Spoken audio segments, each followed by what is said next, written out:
चर्चा हुई बड़ौदा चुनाव को लेकर और टिकट की कब तक हो? अभी हमारे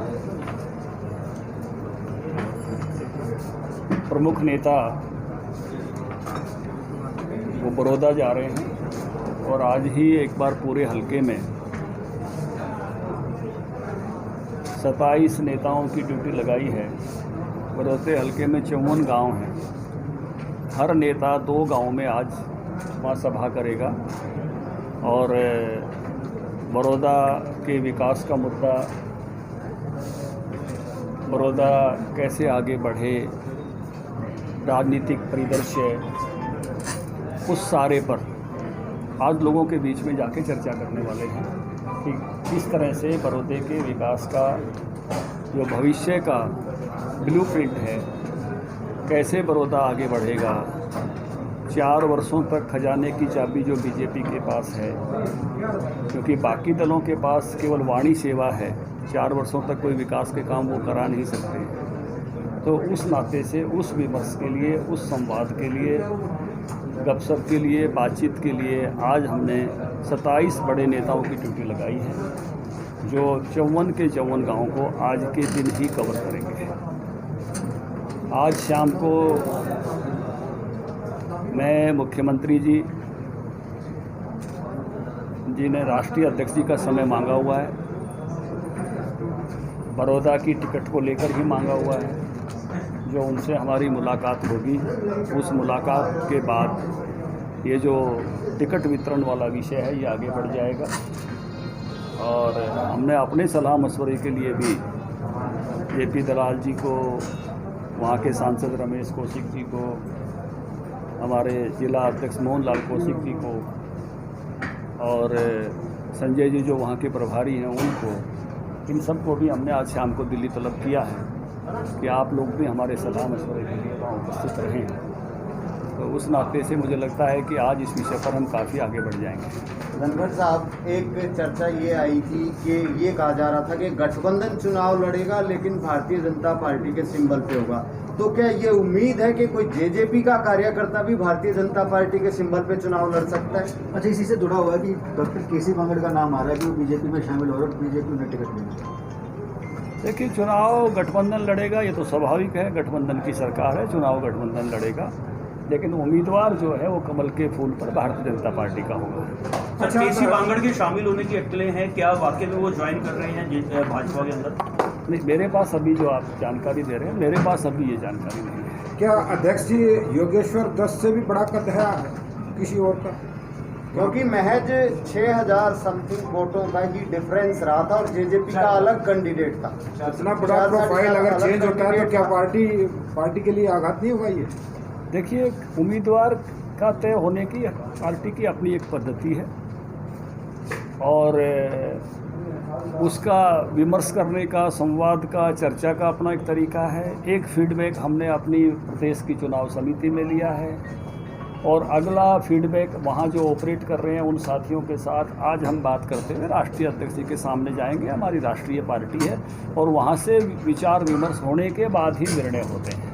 तो जो भी निर्णय होगा वो आपके सामने आ जाएगा। धनखड़ साहब, एक सवाल ये है कि अभी तक वहाँ पे इनेलो का प्रत्याशी जीता है या कांग्रेस पार्टी का प्रत्याशी जीता है, तो क्या कितनी बड़ी चुनौती मानते हो? क्या आप उस चीज़ को अब दरकिनार कीजिए? देखिए, 2014 में हमारी सरकार बनी, बहुत सारी सीटें हम पहली बार ही जीत कर आए थे।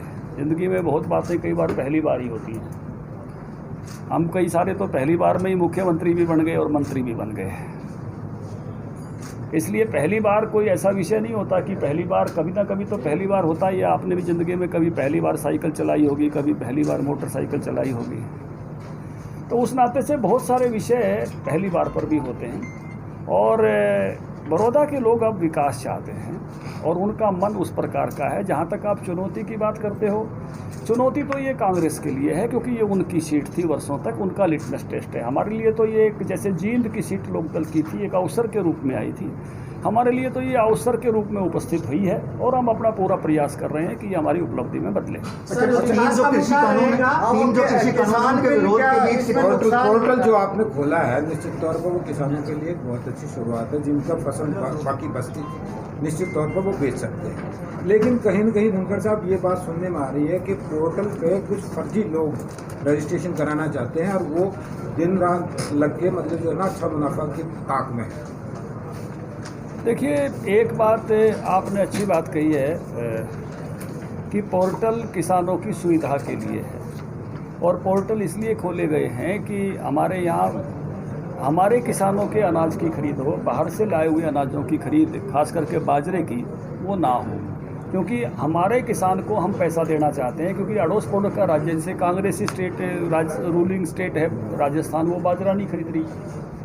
हमारे पंजाब में भी बाजरा नहीं खरीदा जा रहा है, बाजरा केवल हम खरीद रहे हैं। तो हम खरीद रहे हैं तो हमारा जो बाजरे का किसान है उसको पैसा देना चाहते हैं। इसलिए कोई बाहर से ला के और उस प्रकार का पंजीकरण करा के उसका रास्ता निकालने की कोशिश करता है। तो इसीलिए मेरी फसल मेरा ब्यौरा लाए हैं कि सभी तरह की जांच परख के बाद ही हमारे अपने किसानों का एक एक दाना खरीदा जाए।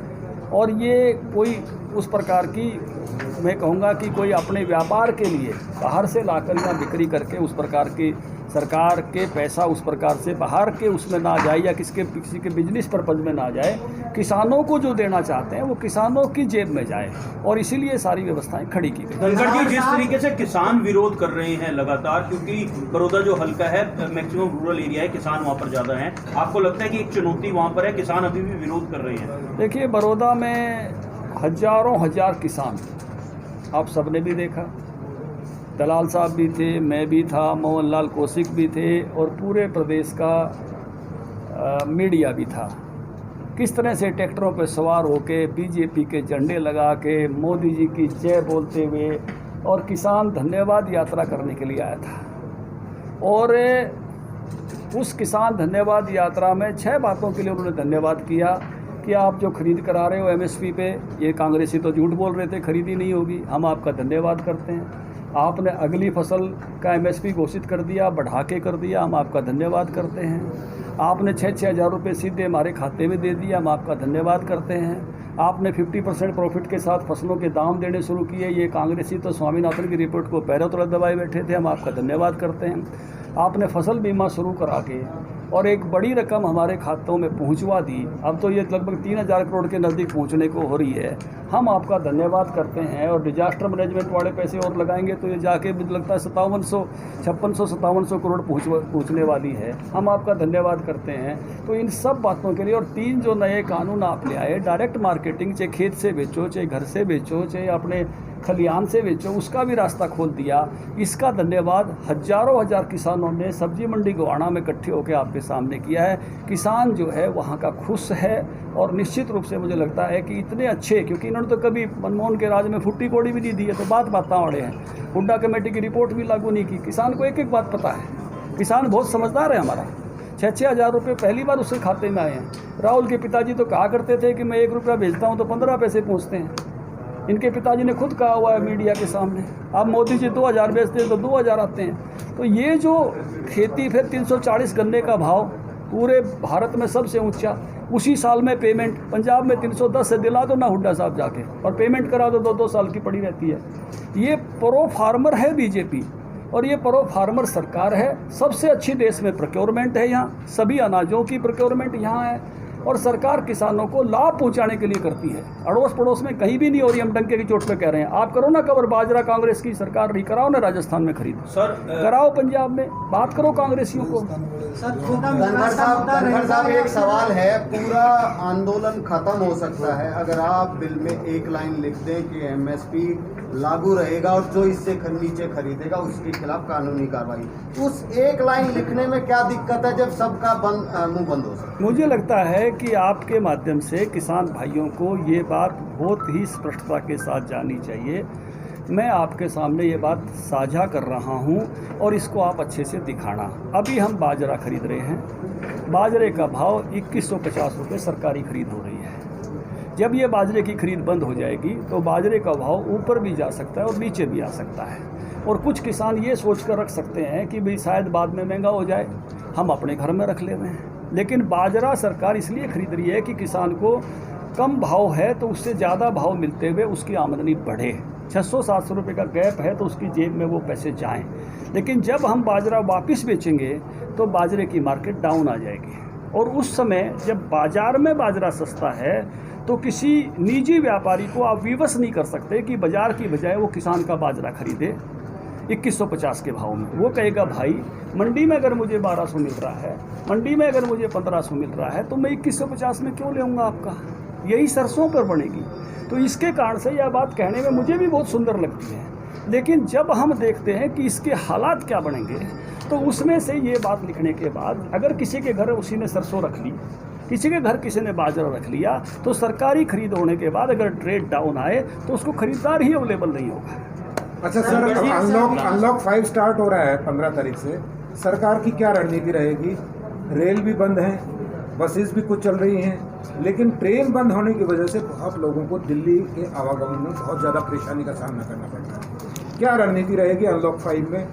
कितने लिबरल होगा, कितना छूट मिलेगी, किस तरह से रहेगा? देखिए सने सने करके सब चीज़ें खुल रही हैं। मुझे लगता है आने वाले समय में और बेहतरी के साथ लोगों की सुरक्षा के साथ आगे बढ़ेंगी। बहुत बहुत धन्यवाद। केसी बांगड़ यदि भाजपा में शामिल होते हैं